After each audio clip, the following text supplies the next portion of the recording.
هو حث على موافقه الاهل. احنا عايزين ايه دلوقتي بالظبط؟ الناس الموجوده ديت واللي موجوده قدامكم دي دول مش مشجعين كوره، دول بلطجيه، دول ناس متأجرين، ناس مرتزقه، ناس وغير كده كله. الكليب دي مش في السودان يا جماعه، يعني برضو اوضح الكلام ده للناس مهم جدا. الكليب دي عندنا على الانترنت من حوالي 4 أو 5 أيام. الناس فاكره ان الكليب دي في السودان، لا ده جو السودان ولا دي السما بتاعت السودان ولا ده جمهور الجزائر اللي كان جمهور الجزائر. لا لا لا جمهور جزائري. لا لا لا على حاجه، احنا شفنا الجمهور رهيب يعني. لا جمهور جزائري. هم جزائري 100%. لا لا لا ثواني بس، ثواني بعد اذنك. الكلام دوت الكليب دي عندي انا على الايميل من 5 أيام.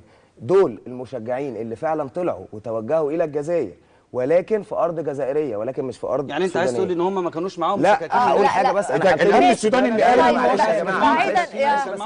ده الامن السوداني اللي واخد منه سكاكين بنفسه. ايوه انا ما بقولش على كده، انا بقول بس الكليب دي علشان ده اختلط الامر على الناس. بعيدا عن الكليب، الكليب ده احنا استعنا بيه فعلا، وان الصور الناس كانت بتقول احنا مستعدين واحنا رايحين لهم اهو بالسنغال. استنى بس، احنا لما دخلنا واحنا في السودان مالهم؟ احنا ما كناش سودانيين، هم دول سودانيين. انا بقول لكم الصوره. انا بالظبط طب الناس مع بعض، ادوني فرصه اتكلم. انا قاعد في السودان وعارف الناس دي، انا عارف دلوقتي ايه اللي بيدور في السودان، وبتجيلي التليفونات دلوقتي خطوه بخطوه اللي بيحصل في السودان. الناس في السودان والصوره اللي منقوله ان اللي احنا بنقول ان الكليب دي معروضه على انها في ارض سودانيه. طب هقول لك ده على اول حاجه، تصحيح، ولكن